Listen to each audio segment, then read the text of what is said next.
Hello guys, welcome back to CMA with Keval Darji YouTube channel और मैं हूं आपका केवल दर्जी। और आज हम बात करने वाले हैं आपका चैप्टर नंबर 2.4 की, जो कि है आपका प्रोक्योरमेंट टू पे।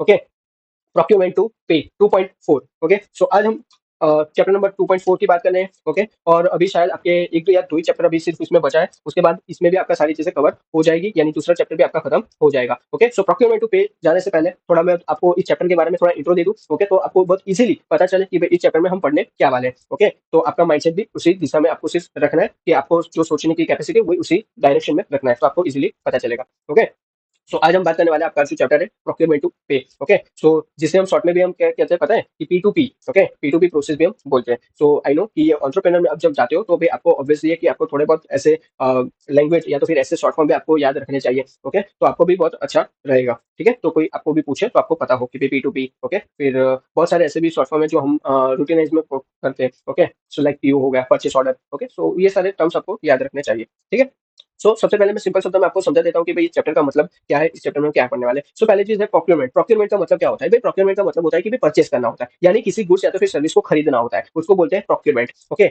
और पे का मतलब क्या होता है? ऑब्वियसली पता होगा कि प्रोक्योरमेंट आपने किया है तो उसके सामने आप क्या करोगे? पेमेंट भी करोगे। पेमेंट करना उसका मतलब होता है। मतलब कि जो खरीदा है उसका आपको पैसा देना होता है। ठीक है, सिंपल चीज है। सो मेन चीज यहाँ पे एक प्रोक्योरमेंट टू पेमेंट प्रोसेस का मतलब ये होता है कि भाई एक सपोज करो कि ऑर्गेनाइजेशन जब किसी सप्लायर से गुड्स या तो फिर सर्विस परचेस करती है और फिर उसके बदले में पेमेंट करती है, या फिर पूरा सेट लाइक क्या बोलते हैं उसको, स्टेप बाय स्टेप प्रोसेस होता है पी टू पी का। ओके, सो उसमें सारी चीजें हम कवर करते हैं। ओके, तो प्रोक्योरमेंट का प्रोसेस में ये सारी चीजें होती है कि भाई एक कंपनी जब से खरीदती है, परचेस करती है, वहां से लेके उसका जो भी पेमेंट करती है, उसकी जो साइकिल है उसके अंदर जितने भी स्टेप आते हैं खरीदने से लेके पेमेंट तक, तो वो पी टू पी प्रोसेस में आपकी सारी चीजें कवर होती है। लाइक प्रोक्योरमेंट से पेमेंट तक की सारी प्रोसेस आपको यहाँ पे देखनी होती है। ठीक है, लाइक सिंपल वर्ड में बताऊं तो मान लीजिए सपोज करो कि भाई एक कंपनी है। ओके, जो भाई ऑफिस के लिए आपका क्या कर रहा है, कंप्यूटर खरीदना चाहता है। ठीक है, कि भाई उन्होंने नया नया स्टार्ट किया है और उसमें सपोज करो ना कि कंपनी है, उसमें उन लोगों को लाइक जो भी एम्प्लॉइज होंगे उनके लिए कंप्यूटर खरीदना है, तो वो लोग क्या करेंगे? भाई पहले क्या करेंगे, वो अपनी नीड लाइक आइडेंटिफाइड करता है, लाइक हमें 10 लैपटॉप चाहिए या तो फिर कंप्यूटर चाहिए 10 या जो भी है, तो वो लोग पहले अपनी नीड आइडेंटिफाइड करेंगे। फिर क्या करेंगे कि भाई फिर वेंडर एक स्किल सिलेक्ट किया जाएगा। ओके, लाइक सपोज करो कि उन लोगों के पास बहुत अच्छे अच्छे ऑफर आए। ओके, तीन चार कंपनी के उन लोगों के पास क्या आया, बजट आया, उनको मिलता है। ओके, उसको भी क्या बोलते हैं? कोटेशन। ओके, कोटेशन आपको मिलता है। ओके, सपोज करो ये ए कंपनी, बी कंपनी, सी कंपनी, तो उन लोगों का कोटेशन उन्होंने लिया कि भाई हमको कितना दोगे, कितने प्राइस में दोगे, तो जिसका कम लगेगा और क्वालिटी भी अच्छी लगेगी तो उसका हम सिलेक्ट करेंगे। ओके, उसके बाद क्या होता है कि भाई कंपनी एक परचेस ऑर्डर बनाती है कि भाई जो बेसिकली एक ऑफिशियल डॉक्यूमेंट होता है जो वेंडर के लिए होता है। ओके, और वेंडर लैपटॉप डिलीवर करता है और फिर उसका इन्वॉइस भी कंपनी को भेजेगी, और कंपनी वेरीफाई करने के बाद लैपटॉप सही है कि क्वालिटी उसकी सही है। ओके, पीओ के हिसाब से सारी चीजें सही है, वैल्यू सही है, जीएसटी वैल्यू सही है, तो ये सारी चीजें देखने के बाद फिर कंपनी क्या करती है कि कंपनी वेंडर को सारी पेमेंट रिलीज करती है। ओके, तो ये पूरा जो साइकिल होता है, नीड आइडेंटिफाइड करने से लेके आपके जो वेंडर का पैसे देने तक का जो भी साइकिल है, ओके, इसी को कहते हैं, हम क्या कहते हैं कि भाई प्रोक्योरमेंट टू पे प्रोसेस। ओके, जो हम इस चैप्टर में सारी चीजें देखने वाले हैं। तो ठीक है गाइस, हम अभी स्टार्ट करते हैं कि आपकी बुक में क्या चीज बोला गया है। ओके, उस हिसाब से हम सारी चीजें पढ़ने वाले हैं। ठीक है, चलो तो स्टार्ट करते हैं कि आपके मॉड्यूल में क्या क्या चीज बोली गई है। पहले क्या बोला गया है कि भाई प्रोक्योरमेंट टू पे और परचेज टू पे, पी टू पी, जो मैंने पहले ही बता दिया कि प्रोक्योरमेंट टू पे या तो फिर परचेज टू पे बोलो। ओके, तो पी टू पी आपका यहाँ पे शॉर्ट टर्म होता है कि term used in the software industry. Okay, it denotes the specific division of the procurement process. इसका भी एक अलग से कंपनी में क्या होता है कि अलग से डिवीजन होता है। आपने बहुत सारी कंपनी में देखा होगा, कंपनी की बात कर रहा हूँ, फर्म की बात नहीं कर रहा हूँ, याद रखना। ओके, सो कंपनी में आपने देखा होगा कि वो लोग का अलग से परचेस डिपार्टमेंट होता है या तो फिर प्रोक्योरमेंट डिपार्टमेंट उन लोग बना के रखते हैं, उसमें वो लोग सारी चीजें वही चीज देखते हैं। ओके, फिर आपने देखा होगा कैश रिसीवेबल या तो फिर रिसीवेबल का एक वो लोग डिपार्टमेंट बनाते हैं, एक कंपाइलेशन का डिपार्टमेंट बनाते हैं, एक आपका पेमेंट का डिपार्टमेंट बनाता है, तो वैसे सारी चीजें का डिपार्टमेंट आपका बनता रहता है। ओके, फिर integrates the purchasing department with the accounts department. Okay, और it integrates the purchasing department with the accounts department के साथ इंटीग्रेट करता रहता है। Okay, the benefit of the process is that provides the organisation visibly as well as control over the entire life cycle of the transaction and it give a full view of the cash flow and financial commitment. यानी पूरी चीज की मैं बात करूं तो इसमें क्या चीज बोलना चाह रहे हैं, तो भाई यहाँ पे पहली चीज जो लाइन में बोला था कि भाई सॉफ्टवेयर इंडस्ट्री में जो यूज होता है, ओके, वो टर्म क्या, पी टू पी या तो फिर प्रोक्योरमेंट टू पी, वो जो होती है लाइक यूज होता है। ओके, और special division of procurement process भी है कि भाई जिसमें परचेसिंग डिपार्टमेंट और अकाउंट डिपार्टमेंट एक साथ इंटीग्रेट भी होते हैं। मतलब कि क्या भाई, जब कोई कंपनी कोई गुड्स या तो फिर सर्विस परचेस करता है तो भाई सिर्फ खरीदना ही नहीं होता है बल्कि उसकी पूरी पेमेंट प्रोसेस भी ट्रैक करना होता है, तो वो कौन करेगा? तो अकाउंट डिपार्टमेंट के सारे लोग करेंगे। और इसके बेनिफिट्स क्या होता है? ओके, जो लास्ट पॉइंट हमने ये देखा ना, तो बेनिफिट वाला, तो इसमें ये चीज बोल रहा है कि भाई इसके बेनिफिट क्या है, तो भाई बेनिफिट पहला है कि भाई सबसे पहले आपका बेनिफिट है विजिबिलिटी। ओके, पहले क्या है? विजिबिलिटी। विजिबिलिटी मतलब कि भाई ऑर्गेनाइजेशन को पूरा एक क्लियर व्यू मिलता है कि भाई कि कौन सी ट्रांजेक्शन चल रही है। ओके, तो वो एक आप इससे देख सकते हो, गो थ्रू कर सकते हो। ओके, फिर दूसरा बेनिफिट क्या होता है? कंट्रोल करना, as well as control over the entire life cycle of transaction. यानी कि भाई पूरा प्रोसेस एक प्रॉपर सिस्टम के थ्रू होता है, ओके, जिसमें आपका फ्रॉड या तो फिर एरर के भी चांसेस कम हो जाते हैं, तो इसमें आपका कंट्रोल रहता है। और तीसरा बेनिफिट होता है कि भाई इससे ऑर्गेनाइजेशन को अपना कैश फ्लो और फाइनेंशियल कमिटमेंट्स, ओके, इसका क्या होता है, कैश फ्लो और फाइनेंशियल कमिटमेंट्स, ओके, तो उसका फुल व्यू आपको मिलता है कि भाई मतलब पैसा कहाँ जा रहा है और कितना ड्यू है, ओके, सब ट्रैक यहाँ से इजीली आप कर सकते हो। यहाँ पे मैं पूरा एग्जांपल आपको बता देता हूँ। सपोज करो, मान लीजिए भाई कंपनी को रॉ मटेरियल खरीदना है, ओके, और वो क्या करता है कि परचेस डिपार्टमेंट वेंडर को ऑर्डर देता है, ओके, और वेंडर सामान डिलीवर करता है और इन्वेस्ट भी भेजता है। अब अकाउंट डिपार्टमेंट उस इन्वेस्ट को चेक करके वेंडर को टाइमली पेमेंट रिलीज करता है। सो ये पूरा जो साइकिल है वो ऑटोमेटेड और इंटीग्रेटेड होता है, लाइक सॉफ्टवेयर के थ्रू होता है, ओके, और इसी को कहते हैं हम क्या, प्रोक्योरमेंट टू पे प्रोसेस। ठीक है, अब हम स्टेप वाइज हम सारी चीजें देखने वाले हैं पी टू पी प्रोसेस में। ठीक है, ये बहुत इंपॉर्टेंट है, तो इसको इंपॉर्टेंट कर देना। ठीक है, एग्जाम में पूछा भी जा सकता है। So following step involve in the P2P process. So P2P process में क्या चीज है वो हम देखने वाले हैं।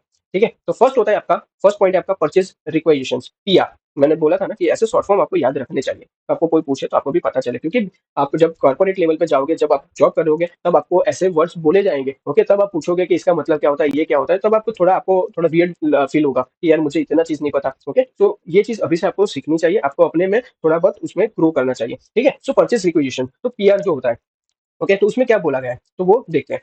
तो भाई, a purchase requisition is a request और instruction to purchasing to procure certain quantity of the material और service so that is available at certain point in time. यानी क्या बोल रहा है कि भाई, परचेस रिक्वेजिशन एक रिक्वेस्ट होता है जिसमें परचेसिंग डिपार्टमेंट को ही आपको कि हम एक स्पेसिफिक क्वांटिटी का मटेरियल या तो फिर कोई सर्विस चाहिए एक सर्टेन टाइम पर, ओके, तो वो एक आपका परचेज रिक्वेजिशन होता है।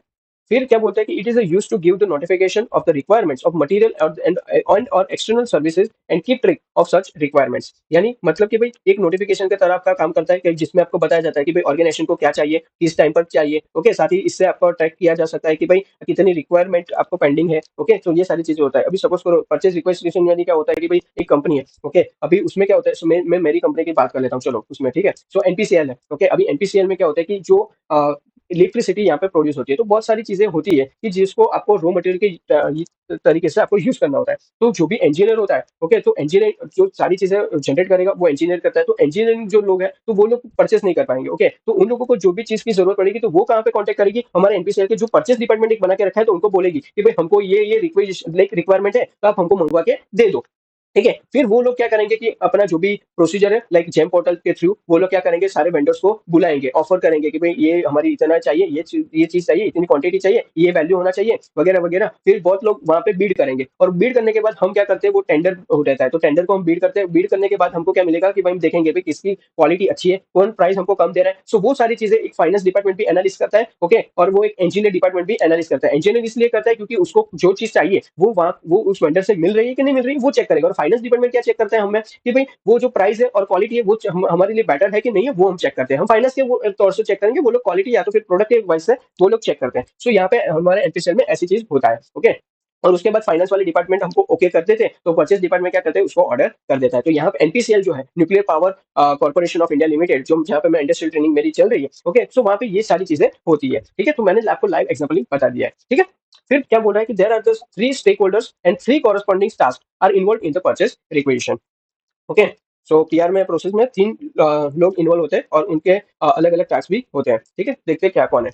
फर्स्ट होता है आपका employ support needs, like they can request the items और service by the raising purchase request. Okay, like जब किसी एम्प्लॉय को रिक्वायरमेंट दिखती है तो वो एक परचेस रिक्वेजिशन फॉर्म भर के आइटम्स या तो फिर सर्विस के लिए रिक्वेस्ट कर सकता है। सो ये अभी आपको पता चल गया होगा, क्योंकि मैंने एनपीसीएल वाला एग्जांपल अभी आपको बता दिया, तो अब आपका क्लियर हो जाएगा कि ये चीज क्या बोल रहा है। ओके, सो आगे की सारी चीजें आपको समझने के लिए बहुत मैंने इजी कर दिया है। अभी क्या बोल रहा है, requester hold the responsibility to fill out the purchase requisition from the legibly with the accurate information. यानी बोल रहा है कि भाई जिसमें रिक्वेस्ट की है, ओके, जो रिक्वेस्टर है, जिसने रिक्वेस्ट की है, लाइन जो कौन उसको क्या बोलते हैं, रिक्वेस्टर, तो उसकी जिम्मेदारी है कि भाई वो फॉर्म जो है वो क्लियरली और सही इन्फॉर्मेशन के साथ फाइल करे। ओके, फिर सेकंड पॉइंट बोल रहा है कि purchase request is the created the PO. PO मैंने बोला था, ओके, यहाँ पे जो पीओ लिखा है परचेसिंग ऑफिसर लिखा है, बट पीओ का दूसरा भी मीनिंग होता है परचेस ऑर्डर। हमारे एनपीसीएल में पीओ का मतलब परचेसिंग ऑर्डर है, वहां पे परचेसिंग ऑफिसर नहीं है। Okay, will receive an alert to verify the information. यानी जब आपका जो भी आपका क्या होता है कि रिक्वेजिशन जो है वो फॉर्म बन जाता है, तो उसके बाद क्या होता है कि परचेसिंग ऑफिसर को एक अलर्ट मिलता है और जहाँ पे वो फॉर्म की डिटेल्स सारी चीज़ें चेक होती है। ओके, तो मैंने भी ये चीज़ बता दिया, ठीक है? कि हमारे में एनपीसीएल में कौन-कौन चेक करता था, वो भी मैंने हिसाब से बताया, ठीक है? If the purchase request form is incomplete, the purchaser could either fill out the missing information और return the PR back to requester. Okay, हाँ, ये चीज़ मैं बताना भूल गया था। तो फिर अच्छी बात है कि यहाँ पे आ गया कवर, तो मैं यहाँ पे बता देता हूँ। तो फिर उसमें क्या होता है कि भाई अगर फॉर्म इनकम्प्लीट है, लाइक जो भी हमारे एनपीसीएल में इंजीनियरिंग जो फॉर्म फिलअप किया है, सो वो इनकम्प्लीट होता है या तो फिर कोई चीज़ प्रोडक्ट सही से नहीं लिखा है, सो कुछ भी होता है, तो वो जो रिक्वेजिशन होता है वो कैंसिल करके उसको फिर से बोला जाता है कि भाई आप फिर से फाइल करके हमको दो। सो वो चीज़ होता है। सो यहाँ पे भी यही बोल रहा है कि भाई अगर फॉर्म इनकम्प्लीट है या तो फिर परचेसर जो है वो 2 काम कर सकता है, ओके? या तो फिर मिसिंग इन्फॉर्मेशन खुद भर दे या तो फिर फॉर्म को वापस रिक्वेस्टर को भी भेज दे सकता है। सो ये भी चीज़ होता है। If everything seems to be in order और purchasing agent can forward it to further the approval if required और जनरेट परचेस ऑर्डर। यानी क्या बोल रहा है कि भाई अगर सब डिटेल सही है तो परचेसिंग एजेंट उस रिक्वेस्ट को क्या करता है आगे अप्रूवल के लिए फॉरवर्ड करेगा या तो फिर क्या करेगा directly PO like purchase order, अभी पीओ मतलब परचेस ऑर्डर, ओके? सो जनरेट कर देगा, ठीक है? फिर बोल रहा है कि भाई in some organisation the purchase request form is the हाँ, yes. Some organization the purchase request form is forwarded to the requester's manager to ensure that the value of the purchase does not exceed the department request spending limit. Obviously ये भी सही बात है कि इसमें बोल रहा है कि भाई कुछ ऑर्गेनाइजेशन में क्या होता है कि भाई पीआर में पहले रिक्वेस्टर के मैनेजर के पास जाता है ताकि वो चेक कर सके कि भाई जो भी परचेस हो रहा है वो डिपार्टमेंट के बजट लिमिट के अंदर है क्या नहीं है। जो हमारे में कौन चेक करता है, फाइनेंस डिपार्टमेंट, लाइक हमारे में यानी एनपीसीएल में, ओके? फिर क्या बोल रहा है, the manager can either approve and forward it to finance team and PO generation and send back to request to limited with the specific comments to why the request was rejected. देखो यहाँ पे भी वही same चीज बोल रहा है आपको। अभी मैंने बोला ना कि आपको अभी मजा आएगा कि भाई सारी चीज मैंने एग्जांपल मैंने एनपीसीएल का ले लिया ना, अभी आपको पता चल गया कि भाई हाँ मुझे ये चीज होता है, तो ये आपको मैंने डायरेक्टली बता दिया, तो ये चीज होता है यार, सिंपल है। यानी क्या बोल रहा है अभी कि भाई अभी यहाँ पे क्या बोल रहे थे, मैनेजर दो काम कर सकता है, या तो फिर रिक्वेस्ट को अप्रूव करके फाइनेंस टीम को भेज दे क्योंकि पीओ जनरेट करने के लिए, या तो फिर क्या कर सकता है कि भाई रिक्वेस्ट रिजेक्ट करके जो भी इनिशिएटर को वापस भेज सकता है और प्रॉपर रीजन भी यहाँ पे लिख के भेज सकता है कि भाई हमको प्रॉपर रीजन लाइक दिया गया होगा वहाँ पे कि भाई इस रीजन से हमने कैंसिल किया है, रिजेक्ट किया है। फिर बोल रहा है कि great way to handle all this with is to automate the purchase requisition process. यानी क्या बोल रहा है कि भाई सबसे इजी और फास्ट तरीका है कि भाई पूरे जो पीआर प्रोसेस को ऑटोमेशन के थ्रू आपको हैंडल किया जाए ताकि आपकी मैनुअल जो एरर्स और डिले वो भी ना हो। ओके, सो एक शॉर्ट रिलेटेड एग्जांपल मैं आपको बता देता हूँ कि मान लीजिए कोई एक एम्प्लॉय को आपको ऑफिस के लिए 5 प्रिंटर्स चाहिए और वो पीआर फॉर्म पहले तो क्या करेगा, सबमिट करेगा, उसके बाद परचेसिंग ऑफिसर चेक करेगा कि फॉर्म सही है या फिर नहीं। उसके बाद अगर सही है तो फिर मैनेजर अप्रूवल लेगा और अप्रूवल के बाद फाइनेंस टीम को पीओ जनरेट करेगी और फाइनली परचेस प्रोसेस स्टार्ट हो जाएगा। सो यहाँ पे आपका पहला है परचेस रिक्वेजिशन। ओके, ये सारे स्टेप्स हैं, आप देख सकते हो।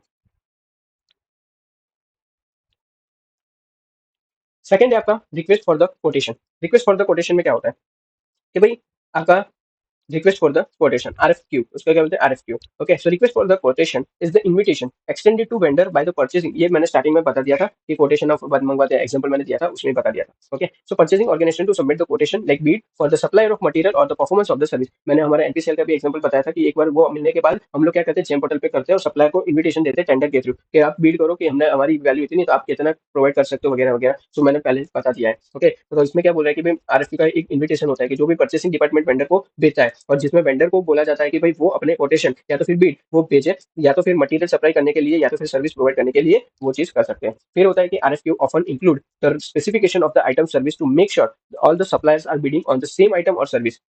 यानी कि भाई आरएफक्यू के जो भी अंदर है वो क्लियर स्पेसिफिकेशन लिखा होता है कि भाई जिसमें आइटम का साइज क्या होता है, जो मैंने पहले बता दिया कि हम जेम पोर्टल में पहले हम बता देते हैं कि हमको क्या चाहिए, कितने वैल्यू की चाहिए, क्या क्वालिटी रहनी चाहिए, वो सारी चीज। तो वही सेम चीज बोल रहा है कि आइटम के साइज, क्वालिटी, क्वांटिटी, सर्विस की डिटेल सारी चीज हम बता देते हैं और इंश्योर करते हैं कि भाई जो भी सब वेंडर्स एक ही चीज के लिए बिड करें और कंपेरिजन इजी हो जाएगा।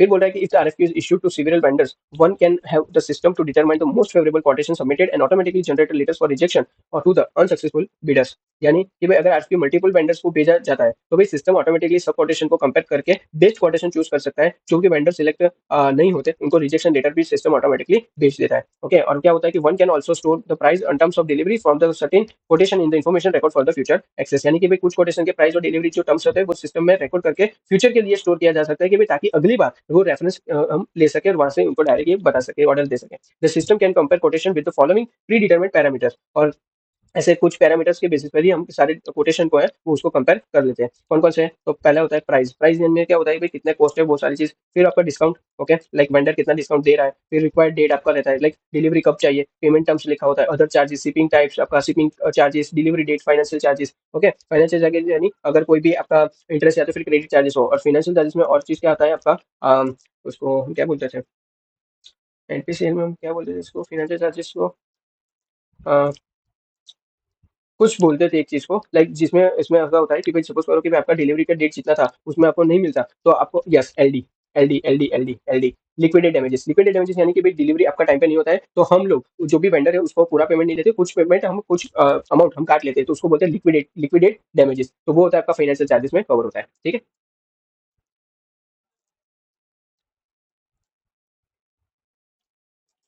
सो हमने ये सेकंड पॉइंट भी देख लिया। सेकंड पॉइंट हमारा था request for the quotation. Okay, first point हमने क्या देखा, परचेज रिक्वेशन मिलता है, उसके बाद हम कोटेशन मंगवा लेते हैं, और उसके बाद हम क्या करते हैं, थर्ड पॉइंट में हम करते हैं परचेस ऑर्डर प्रिपेयर करते हैं।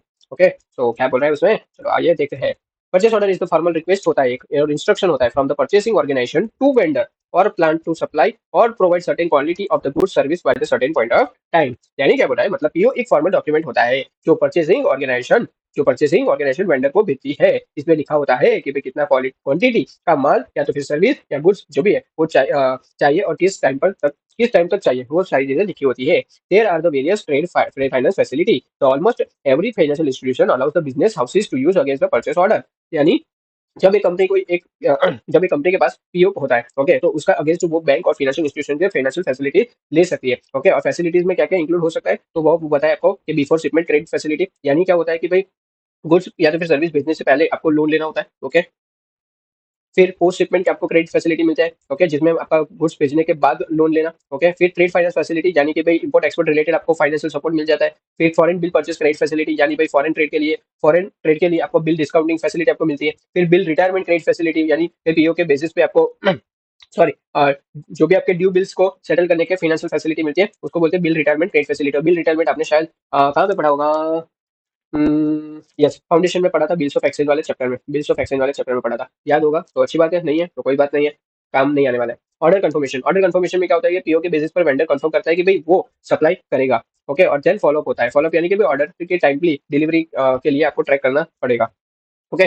फिर आगे बोल रहा है कि भाई many purchase orders are no longer paper based but the rather transmitted electronic over the internet. यानी बोल रहा है कि भाई आज के डिजिटल टाइम में क्या होता है कि भाई ज्यादातर पीओ पेपर बेस्ड नहीं होते हैं, बल्कि ऑनलाइन इलेक्ट्रॉनिक फॉर्म में ही डायरेक्ट ट्रांसफर हो जाते हैं, okay. And it is the common for the electronic purchase order to be used by goods और service for any type online. यानी कि मैम ईपीओ जिसको बोलते हैं electronic PO, electronic purchase order, या तो फिर इलेक्ट्रॉनिक परचेस ऑर्डर से किसी भी टाइप का गुड्स या तो फिर सर्विस ऑनलाइन परचेस किया जा सकता है।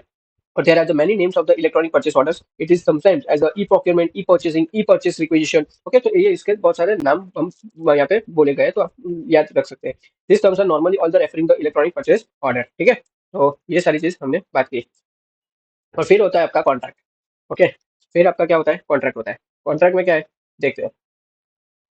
Contract is the outline purchase agreement against the release orders can be issued for the agreed materials or service and as and when required during the certain overtime frame. The contracts can the following forms. यानी क्या बोल रहा है, यानी बोल रहा है कि भाई कॉन्ट्रैक्ट जो होता है वो एक आउटलाइन एग्रीमेंट होता है, जिसमें वेंडर और कंपनी डिसाइड करते हैं कि भाई एक स्पेसिफिक पीरियड के लिए हमको सर्टेन मटेरियल्स या तो फिर आपको सर्विस सप्लाई होगी, और जब जरूरत हो तो उस कॉन्ट्रैक्ट के अगेंस्ट रिलीज ऑर्डर भी आपका बनाया जा सकता है, ओके। और कॉन्ट्रैक्ट के फॉर्म्स तीन होते हैं, ओके। तीन फॉर्म में आपका कॉन्ट्रैक्ट यहाँ पे होता है। एक होता है क्वांटिटी कॉन्ट्रैक्ट, वैल्यू कॉन्ट्रैक्ट और सर्विस कॉन्ट्रैक्ट। ये आपको याद रखना है, पूछा जा सकता है, पूरा मैंने ऑब्वियसली पीके करवा दिया है, ओके। सो यहाँ पे क्या होता है, क्वालिटी कॉन्ट्रैक्ट। तो क्वालिटी कॉन्ट्रैक्ट में क्या होता है, तो मैं अभी अंदर का पॉइंट नहीं पढ़ूंगा, मैं आपको डायरेक्ट बता दे रहा हूँ कि क्वालिटी कॉन्ट्रैक्ट आप खुद पढ़ लेना, आपको पता चल जाएगा। तो भाई क्वालिटी कॉन्ट्रैक्ट में क्या होता है, तो मैं यहाँ पे चलो पढ़ ही लेता हूँ उससे अच्छा। As per the safe quantity contract, okay, is there an agreement under the which you are the customers, in this case exchange partner is entitled to certain quantity of product within the specific period, and the customer exchange partner fulfills the contract by placing the order from the contract. Those customer order are called call off. When the you create call off your reference corresponding contract, and the system automatically update the call of quantities in the contract. With this process, you can first create the new quantity contract and assign the exchange agreement. Second, assign the quantity contract that already exists to exchange contract. यानी क्या बोल रहे हैं, पूरी चीज की बोल रहे हैं कि भाई आपका जो भी यस, ओके, मतलब क्या बोल रहा है कि भाई सपोज करो कि एक क्वांटिटी कॉन्ट्रैक्ट में कस्टमर्स को एक फिक्स्ड क्वांटिटी का प्रोडक्ट एक सर्टेन टाइम पीरियड के अंदर आपको लेना होता है। बस ये मेन चीज़ यहाँ पे बोल रहा है। ओके, सपोज करो यहाँ पे एग्जांपल बताता हूँ कि भाई कंपनी ने वेंडर के साथ एक कॉन्ट्रैक्ट किया कि भाई 1 साल के अंदर आपको 10,000 पेन्स आपको खरीदनी होगी, पेन, ओके, लिखने वाली। अब कंपनी अलग-अलग आपको ऑर्डर्स देकर पेन ले सकती है, लाइक जिसमें आपका पहले 2,000 फिर 3,000, ओके? फिर वैसे आपको ऑलमोस्ट नहीं, 1 साल में आपको 10,000 पेन तो खरीदनी होगी और ये इंडिविजुअल ऑर्डर्स को हम क्या बोलते हैं? कॉल ऑफ बोला जाता है, ओके? इंडिविजुअल को क्या बोलते हैं? कॉल ऑफ बोलते हैं। सो सिस्टम ऑटोमेटिकली ट्रैक करता है कि भई हमारी कितनी क्वांटिटी अभी डिलीवर हो गई है और कितनी हमारी पेंडिंग है। तो उसको हमारा होता है क्वांटिटी कॉन्ट्रैक्ट। फिर आपका होता है वैल्यू कॉन्ट्रैक्ट। तो वैल्यू कॉन्ट्रैक्ट में क्या होता है कि भई वैल्यू कॉन्ट्रैक्ट में फिक्स्ड वैल्यू आपकी डिसाइड होती है, लाइक उसमें क्वांटिटी नहीं होती है, okay? But fixed value decide होती है। सो कस्टमर उस वैल्यू के अंदर आपका अलग-अलग प्रोडक्ट या तो फिर सर्विस ले सकते हैं। पहले में क्या था, क्वांटिटी फिक्स था, दूसरे में वैल्यू फिक्स है, ओके? सो एग्जांपल सपोज करो कि भाई कंपनी और वेंडर डिसाइड करते हैं कि भाई 10 लाख का हमको वैल्यू कॉन्ट्रैक्ट होगा, 1 साल के लिए होगा, ओके? तो अब कंपनी क्या करेगी, 10 लाख के अंदर अलग-अलग सामान ले सकती है, जैसे कि भाई 2 लाख का लैपटॉप लिया, 3 लाख में प्रिंटर्स, सो बाकी के अलग-अलग आइटम्स, पर 10 लाख का आपका कॉन्ट्रैक्ट वैल्यू है, तो वहाँ पे आपका फिक्स्ड वैल्यू फिक्स रहता है, वैल्यू फिक्स रहता है, सॉरी। फिर होता है आपका सर्विस कॉन्ट्रैक्ट। तो सर्विस कॉन्ट्रैक्ट में क्या होता है कि भाई सर्विस कॉन्ट्रैक्ट में वेंडर जो है तो वो सर्विस प्रोवाइड करता है कंपनी को, ओके? एक फिक्स्ड एग्रीमेंट के बेसिस पर होता है ये। या सपोज़ यहाँ पे SAP के सेल्स और डिस्ट्रीब्यूशन मॉडल में भी आता है। SAP SAP पता है ना? SAP आपका एक मॉडल है, SAP FICO आपने देखा, SAP MM देखा, SAP QT समथिंग है, ओके? SAP BP है, ओके? परचेसिंग में भी है, ठीक है? SAP का अलग-अलग मॉडल्स भी है, तो वो आपको देखना है। तो उसमें सेल्स एंड डिस्ट्रीब्यूशन मॉडल में भी SAP में ये सारी चीज़ें आती है। अभी एग्जांपल से समझते हैं, भाई कंपनी एक वेंडर के साथ आपका 3 साल का मेंटेनेंस कॉन्ट्रैक्ट साइन करती है, ओके? उसमें क्या होता है कि भाई वेंडर उनके मशीन्स की रेगुलर सर्विसिंग करेंगे। सर्विस कॉन्ट्रैक्ट में डिटेल्स भी होते हैं, लाइक कैसे भाई कस्टमर की सर्विस का एंटाइटल है, प्राइस एग्रीमेंट क्या है, पीरियडिकली बिलिंग है, मंथली, ईयरली, कौन से टास्क आपके ऑटोमेटिकली परफॉर्म होंगे, ओके? यानी भाई ऑर्डर हेडर में आपका जनरल इन्फॉर्मेशन होता है और जैसे customer details, billing line, billing plan, price agreement और ऑर्डर आइटम्स में भी स्पेसिफिक आपका सर्विस होता है कि जो प्रोवाइड की जाएगी, ओके? सो मेन चीज 3 कॉन्ट्रैक्ट हमने पढ़े, quantity, value and service contract. तो क्वांटिटी में हमने क्या देखा कि भाई फिक्स क्वांटिटी एक सर्टेन टाइम फ्रेम के अंदर रहता है, ओके? आपको मंगवाना है फिक्स क्वांटिटी। फिर वैल्यू कॉन्ट्रैक्ट में आपका फिक्स वैल्यू रहता है कि उसके अंदर आपको डिफरेंट गुड्स या सर्विस मंगवा सकते हो। सर्विस कॉन्ट्रैक्ट में क्या होता है, सर्विस के लिए जो लॉन्ग टर्म एग्रीमेंट या तो फिर विद बिलिंग एंड कंडीशन आपका वहाँ पे दिया गया होता है, ओके? सो यहाँ पे आपका सारी चीजें कवर हो गई है। फिर आपका आता है fifth point, GRN. GRN mostly मैंने देखा है कि जीआरएन ही बोलते हैं, ऐसा कोई बोलते नहीं गुड्स रिसीव नोट, सिर्फ कॉर्पोरेट में जीआरएन ही बोलते थे, ओके? सो ये आपको याद रखना है, जीआरएन। सो जीआरएन में क्या होता है, तो जीआरएन में होता है कि goods receipt is the performed when the material is produced as per the production order and goods are placed at the storage location. Goods receipt leads to increase in stock and goods receipt are of the following, okay? यानी क्या बोल रहे हैं, जब भी company में कोई भी गुड्स रिसीव होता है, चाहे वो प्रोडक्शन ऑर्डर के बाद हो या तो फिर सप्लायर से परचेस करने के आया हो, ओके? सो उसका रिकॉर्ड आपको मेंटेन करना जरूरी होता है और ये रिकॉर्ड्स में आप जीआरएन के थ्रू होता है। जीआरएन यानी गुड्स रिसीट नोट के थ्रू होता है। और उसमें क्या होता है, सो भाई उसमें दो चीज होता है। पहली चीज, आपका गुड्स रिसीट होने से आपका जो स्टॉक है वो इंक्रीज हो जाता है, लाइक इन्वेंटरी आपका बढ़ जाता है और इसका एंट्री सिस्टम में किया जाता है कि भाई ताकि आपका जो गुड्स है वो प्रॉपर्ली ट्रैक हो सके, ओके? सो वो चीज है। अभी क्या बोल रहे हैं, following types goods receipt are the following types होता है, ओके? पहला होता है आपका रॉ मटेरियल, यानी जैसे फैक्ट्री में आपका यूज होने वाला बेसिक मटेरियल होता है वो रॉ मटेरियल। फिर स्पेयर्स होता है, स्पेयर्स यानी मशीनरी के पार्ट्स हुआ। फिर कंज्यूमेबल्स यानी कि जो बार बार खत्म होता है वो, ओके? वो कंज्यूमेबल्स है, लाइक आपके ऑयल हो गया, फिर लुब्रिकेंट्स, स्टेशनरी, वैसे। फिर अदर ऑफिस यानी कि वजह से फर्नीचर, प्रिंटर, ऑफिस सप्लाईज, वो सारी चीजें अदर ऑफिस में आ गई। फिर होता है आपका ट्रेडेड आइटम। ट्रेडेड आइटम्स में क्या होता है कि भाई ऐसे प्रोडक्ट्स जो बिना आपका प्रोसेसिंग के बेच दिया जा सके, ओके? लाइक होलसेलर से आपका खरीद कर रिटेलर को बेच देना, तो उसको ट्रेडेड आइटम बोलते हैं। फिर होता है फिक्स्ड एसेट। फिक्स्ड एसेट यानी जैसे मशीन, व्हीकल, कंप्यूटर्स, वो सारी चीजें। फिर सर्विसेबल आइटम्स यानी उसमें रिपेयर के लिए आपका मेंटेनेंस में यूज होने वाले आइटम्स जो होते हैं वो सर्विसेबल आइटम। फिर होता है स्टॉक ट्रांसफर। स्टॉक ट्रांसफर यानी कि भाई एक लोकेशन से आपके दूसरे लोकेशन पर गुड्स का मूवमेंट करना, ओके? तो वो स्टॉक ट्रांसफर, ओके? और जीआरएन में चीज क्या है कि भाई एक फॉर्मल डॉक्यूमेंट जैसा होता है कि जो प्रूफ देता है कि भाई आपके जो गुड्स है वो रिसीव हो गए और स्टॉक में भी आपका ऐड हो गया है, तो वो एक जीआरएन यही होता है, ठीक है? फिर होता है आपका six, stock transfer order, STO, okay? इसको क्या बोलते हैं, एसटीओ, एसटीओ, ठीक है? तो उसमें क्या होता है, सो stock transfer involve not only the inventory management but also the purchasing in the receiving plant. Goods issue posting in the inventory management is carried out without the involvement of the sales.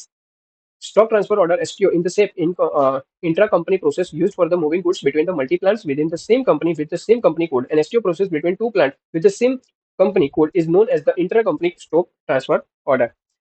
यानी क्या बोल रहा है, यानी बोल रहा है जब एक ही कंपनी के मल्टीपल प्लांट्स हैं, ओके? जैसे फैक्ट्री ब्रांचेस होते हैं, ओके? तो और एक प्लांट से दूसरे प्लांट में आपका गुड्स भेजना होता है, तो भी स्टॉक ट्रांसफर ऑर्डर प्रोसेस का थ्रू होता है। तो ये इंट्रा कंपनी प्रोसेस है, जिसमें सेम कंपनी कोड के अंदर ही सारी चीज वर्क होती है। और उसमें जो सेल्स मॉड्यूल है, एसटी यानी सेल्स मॉड्यूल जिसमें है, ओके, का रोल नहीं होता है, बट इसमें जो इन्वेंटरी मैनेजमेंट, आईएम और परचेसिंग मॉड्यूल का इन्वॉल्व यहाँ पे ज्यादातर होता है। ओके, अभी सपोज करो, मान लीजिए कि भाई एक कंपनी के दो प्लांट्स है, प्लांट ए मुंबई में और प्लांट बी आपके पुणे में है। ओके, अभी सपोज करो प्लांट बी को आपको प्लांट बी को क्या चाहिए, गुड्स चाहिए, तो वो क्या करेगा, भी एक स्टॉक ट्रांसफर ऑर्डर रेज करेगा। ओके, प्लांट ए से आपका गुड्स निकलकर इन ट्रांजिट हो जाएगा और फिर प्लांट बी में आपका जो भी गुड्स है रिसिप्ट वहाँ पे किया जाएगा। ठीक है, और इसमें कुछ एडवांटेजेस भी आपको दिया गया है एसटीओ के रिगार्डिंग। ओके, तो क्या है वो भी हम चेक करते हैं। तो first, a good receipt can be plan in the receiving plant and stock in transit can be monitor. यानी क्या बोल रहे हैं कि भाई आपके जो रिसीविंग प्लांट है वो अपना गुड्स रिसीव प्लान कर सकता है, और साथ ही साथ इंटर ट्रांजिट स्टॉक में जो है, ओके, जो रास्ते में है वो मॉनिटर भी किया जा सकता है। दूसरा, you can enter the freight forwarding vendor, freight या तो फिर फॉरवर्डिंग वेंडर या तो फिर delivery cost in the stock transfer order. यानी भाई आप स्टॉक ट्रांसफर ऑर्डर में आपका फ्रेट वेंडर और डिलीवरी कॉस्ट एंटर भी कर सकते हो, मतलब कि ट्रांसपोर्टेशन चार्जेस का भी आपको प्रॉपर रिकॉर्ड मिल जाएगा। फिर बोल रहे हैं कि STO requirement can be part of MRP and purchase requisition can be converted to the stock transfer order on the activate availability check for the stock transfer movement. यानी अगर एक प्लांट को आपको गुड्स चाहिए तो उसकी रिक्वायरमेंट आपको MRP run में ऑटोमेटिकली रिफ्लेक्ट हो सकती है, और परचेस रिक्वेजिशन डायरेक्टली क्या होता है कि भाई एसटीओ में कन्वर्ट किया जा सकता है। और साथ ही साथ आप क्या कर सकते हो, अवेलेबिलिटी भी चेक कर सकते हो कि भाई गुड्स अवेलेबल है या नहीं है। फिर बोल रहे हैं तो GI, the goods issue can be entered using the replacement delivery created by the shipment in the SD और इन्वेंटरी मैनेजमेंट एज वेल। यानी क्या बोल रहा है, जो भी आपका गुड्स इश्यू है उसको दो तरीके से आप रिकॉर्ड कर सकते हो। पहली चीज है आपका शिपिंग प्रोसेस यानी एसडी डिलीवर क्रिएट कर सकते हो, या तो फिर डायरेक्टली आप इन्वेंटरी मैनेजमेंट से भी क्रिएट कर सकते हो। इन शॉर्ट कि भाई एसटीओ एक स्मूथ और कंट्रोल आपका प्रोसेस है कि जहाँ पे आपका प्लांट से दूसरे प्लांट को, एक प्लांट से दूसरे प्लांट को आपका गुड्स भेजने में आपको हेल्प करता है। साथ ही साथ आपके transport cost, in transit stock और प्लानिंग और सब मेंटेन हो भी जाता है। ठीक है, फिर हम बात करते हैं इनवॉइस वेरिफिकेशन। सो इनवॉइस वेरिफिकेशन में क्या होता है वो हम देखने वाले हैं।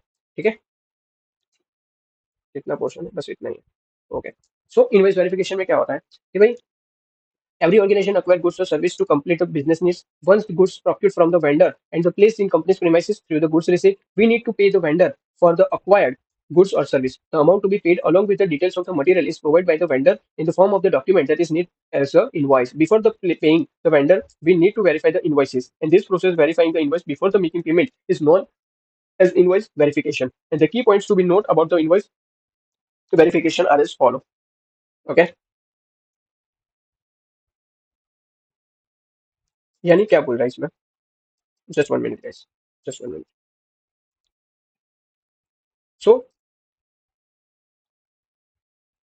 सो मेन चीज क्या होता है कि भाई जब भी कोई ऑर्गेनाइजेशन होता है वो अपने बिजनेस के लिए गुड्स या तो फिर सर्विस खरीदती है, तो एक कंप्लीट साइकिल फॉलो होता है उसमें भी। सो सबसे पहले परचेस ऑर्डर बनता है, फिर आपका गुड्स रिसीट होता है, और लास्ट स्टेप आपका आता है जो इनवॉइस वेरिफिकेशन का होता है।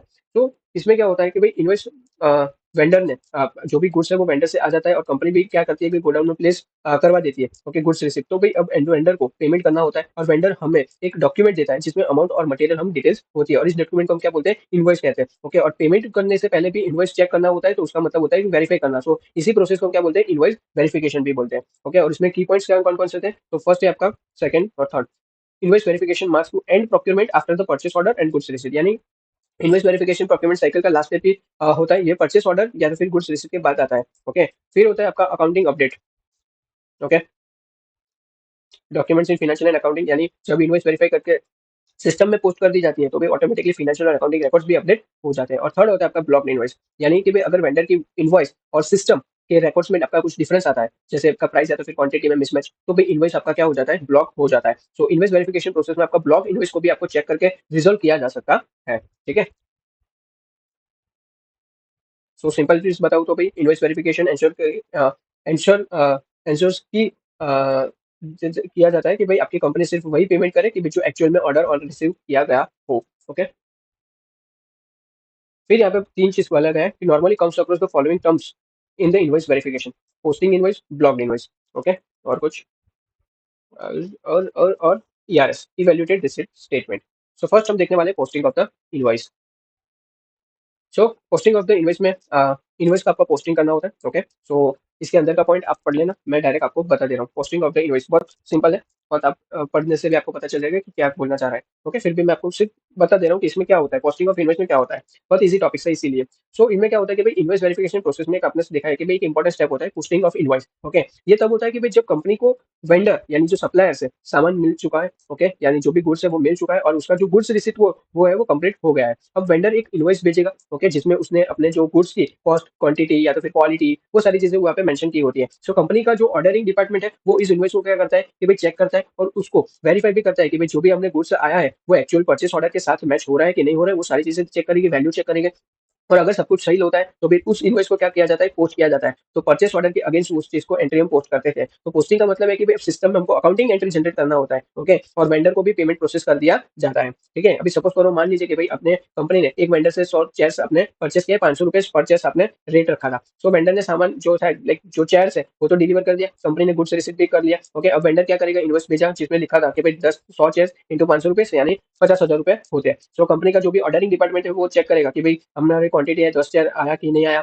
रेट चेक करेंगे 500 पर चेयर है क्या नहीं है, क्वालिटी चेक करेंगे। ओके, और अब सब कुछ आपको सही लगता है तो भाई कंपनी जो इनवॉइस को पोस्ट कर देगी और पोस्टिंग के बाद वेंडर का जो अकाउंट है वो क्रेडिट हो जाता है और कंपनी की लाइबिलिटी जो है वो अमाउंट देना होता है, रिकॉर्ड भी हो जाता है। सो अब वेंडर को क्या करना है, उस अमाउंट का पेमेंट कर देना पड़ेगा। ठीक है, कर दिया जाता है। ठीक है, फिर आपका आता है ब्लॉक इनवॉइस। ओके, तो जस्ट मैंने थोड़ी देर पहले ही ब्लॉक इन्वेस्ट के बारे में तो बताया था, बट फिर चलो ओके कोई नहीं। ओके, तो ब्लॉक इन्वेस्ट में क्या होता है भाई, कभी कभी अकाउंटिंग डिपार्टमेंट वेंडर को पेमेंट नहीं कर पाती और इन्वेस्ट ब्लॉक हो जाता है। ओके, और ये यूजुअली तब होता है कि भाई जब आपका इन्वेस्ट और सिस्टम के डिफॉल्ट वैल्यूज, लाइक मैंने बताया था क्वांटिटी या तो फिर वैल्यू में मिसमैच आ जाता है, तो वो लोग क्या करते हैं, ब्लॉक इन्वेस्ट करते हैं, फिर उसके रिजल्ट भी करते हैं, ऐसा नहीं है। और उसमें हमको दो कोज आपको दिखने को मिलते हैं। ओके, देखो इन्वेस्ट ब्लॉकिंग में दो कोज आपको दिखने को मिलेंगे, एक वेरिएंस इन अमाउंट, ओके, और एक वेरिएंस इन क्वांटिटी। तो ये इसमें आपको वेरिएंस देखने को मिलते हैं। ओके, यहाँ पे भी मैंने आपको बता दिया। फिर क्या होता है उसमें कि भाई सिस्टम में आपके छोटे डिफरेंस के लिए आपका टॉलरेंस लिमिट भी सेट होती है। लाइक अगर इनवॉइस में डिफरेंस लिमिट के अंदर है, ओके, डिफरेंस जो लिमिट है वो सॉरी, इनवॉइस में जो भी डिफरेंस है वो लिमिट के अंदर है तो सिस्टम ऑटोमेटिकली क्या कर लेगा, एक्सेप्ट कर लेता है। बट अगर लिमिट एक्सीडिंग कर जाए तो भी इनवॉइस क्या होता है, आपका ब्लॉक हो जाता है। लाइक उसमें मैन्युअली इंटरवेंशन भी आपको चाहिए रहेगा। अभी सपोज करो कि भाई पीओ अमाउंट आपका 50,000, ओके, परचेस ऑर्डर है आपका 50 और टॉलरेंस लिमिट है आपकी 500 रुपए तक आप एक्सेप्ट कर सकते हो। ओके, तो इनवॉइस वैल्यू आपका सपोज करो कि 50,400 का बनता है, तो भाई आपका जो with in limit tolerance limit यानी एक एडिशनल अमाउंट आप सेट कर रहे हो कि भाई इतनी की अमाउंट में होगा इनवॉइस तो हम उसको एक्सेप्ट कर लेंगे। तो 50,400 का आपका इनवॉइस बनता है तो वो एक्सेप्ट हो जाएगा। बट 50,600 का बनता है तो वो ब्लॉक हो जाएगा क्योंकि हमारी टॉलरेंस लिमिट है वो 500 रुपये हमने सेट कर रखी है। ओके, तो वो उससे ज्यादा होगी तो फिर हमको एक्सेप्ट नहीं होगा, वो ब्लॉक हो जाएगा। बट इससे नीचे होगा 500 से तो वो एक्सेप्ट हो जाएगा। तो यहाँ पे भी लिखा है टॉलरेंस लिमिट। ओके, तभी एक्सेप्ट होता है। ओके, देखो एक्सी टॉलरेंस लिमिट है तो वो क्या हो जाएगा, ब्लॉक हो जाएगा। फिर तो इसीलिए क्या अनब्लॉकिंग, ब्लॉक इन्वेस्ट कैसे करवाते, तो भाई ब्लॉक इनवॉइस को मैन्युअली आपको रिलीज करना पड़ेगा या तो अनब्लॉक करना पड़ता है ताकि भाई पेमेंट प्रोसेस हो सके। सो उसके स्टेप्स क्या है कि भाई आपको चेक करना है reason for the blocking, like amount, quantity, tax, missing जिया। सो वो आपको पहले रीजन चेक करो, फिर करेक्ट एरर जो है वो पॉसिबल है तो उसको करेक्ट करो एरर जो है। ओके, फिर नेसेसरी अप्रूवल्स लो एंड देन आप रिलीज या तो फिर अनब्लॉकिंग इन द सिस्टम कर सकते हो। ओके, फिर ऐसे आप क्या कर सकते हो, री अटेम्प्ट द पोस्टिंग कर सकते हो। तो ईआरपी सिस्टम के में ये usually release block invoice function के थ्रू भी सारी चीजें होती है। और ओके, तो वो चीज आपको करना है। Follow steps given below the unblock and invoice. ठीक है, फिर यहाँ पे एक आया इवेल्युएट द रिसीट सेटलमेंट ईआरएस। सो इसमें क्या होता है, सो भाई ईआरएस का मतलब क्या होता है कि भाई ऑटोमेटिक मेथड जिसमें भाई इनवॉइस वेरिफिकेशन का मैन्युअल प्रोसेस नहीं होता है। मतलब कि भाई अगर कंपनी और वेंडर ने पहले से सब फाइनेंशियल टर्म्स या तो फिर टर्म्स एंड कंडीशन एग्री कर लिए हैं तो भाई सिस्टम ऑटोमेटिकली कार्य करेगी, पीओ और जीआर डेट का बेसिस पर इनवॉइस पोस्ट कर देता है। और कैसे काम करता है ये ईआरएस, तो भाई उसमें क्या होता है कि भाई वेंडर ने गुड्स डिलीवर किया और कंपनी ने गुड्स रिसीट रिकॉर्ड किया। पीओ में अब ऑलरेडी एग्रीड प्राइस, क्वांटिटी और टर्म्स तो सेट है। सो सिस्टम क्या करेगी भाई, जीआर और पीओ के डेटा से ऑटोमेटिकली इनवॉइस क्रिएट और पोस्ट कर देता है और अकाउंट्स टीम को मैन्युअली इनवॉइस वेरीफाई करने की भी जरूरत यहाँ पे नहीं पड़ती है। ओके, सपोज करो यहाँ पे पीओ में आपका 100 प्रिंटर और 15,000 रुपए लिखा है तो 15 लाख हुआ। और जीआर में लिखा है कि भाई जीआर गुड्स रिसीव में 100% रिसीव हो गए। सो अग्रीमेंट में क्या होता है कि वेंडर और कंपनी ने प्राइस और पेमेंट टर्म्स पहले से आपका फाइनलाइज कर लिया है तो भी सिस्टम ऑटोमेटिकली 15 लाख का इनवॉइस पोस्ट कर देता है। सो आपका पेमेंट प्रोसेस जो है वो डायरेक्ट हो जाता है। ओके, और उसके एडवांटेजेस क्या है तो वो भी मैं बात कर लेता हूँ। एडवांटेजेस हैविंग द ईआरएस, तो मेन चीज क्या है, 3 एडवांटेजेस आपको दिए गए। ओके, परचेस ऑर्डर के सेटलमेंट क्लोज क्विकली, यानी कि भी आपका क्विक सेटलमेंट पीओस कर सकते हो, लाइक परचेस ऑर्डर जल्दी सेटल हो और क्लोज भी हो जाते हैं। ओके, फिर होता है कि भाई रिड्यूस आपका होता है human efforts, there is no need to verify the invoice, क्योंकि मैन्युअली वेरिफिकेशन की जरूरत नहीं है, टाइम और एफर्ट्स आपके दोनों के बच जाते हैं। फिर amount quantity verification invoice can be avoided with the help of ERS. Okay, so amount और जो भी क्वांटिटी का मिसमैच अवॉइड हो जाता है क्योंकि भाई सिस्टम ऑटोमेटिकली क्या कर देता है, पोस्टिंग कर देता है। ठीक है, और इंपॉर्टेंस क्या है इन P2P में, तो भाई प्रोसेस फास्ट होता है और आपके एरर्स क्या हो जाते हैं, कम हो जाते हैं। फिर मैंने देखा है कि भाई वेंडर्स के लिए आपके स्मूथ पेमेंट प्रोसेस हो जाता है। थर्ड मैंने देखा है कि भाई आपके जो अकाउंट्स और परचेसिंग टीम का काम है वो ईज़ी हो जाता है और ईआरपी सिस्टम के थ्रू आप ऑटोमेशन यूज़ करना आपका सिंपल और एफिशिएंट मेथड भी बन जाता है। ठीक है? सो ये आई होप सो कि आपको ये वीडियो बहुत अच्छा लगा होगा और यहाँ पे आपको सारी चीज़ें खत्म हो चुकी है। ओके? और आपको ये स्टेप जो है, ओके, प्रोसेस, ओके, वो आपको याद रखना ही है। ठीक है? ये step in the P2P process आपको याद रखना ही है। सो यहाँ पे आपका चैप्टर खत्म होता है। सो मिलते हैं हम नेक्स्ट लेक्चर में। ठीक है? तब तक के लिए टाटा, bye bye and thank you so much guys.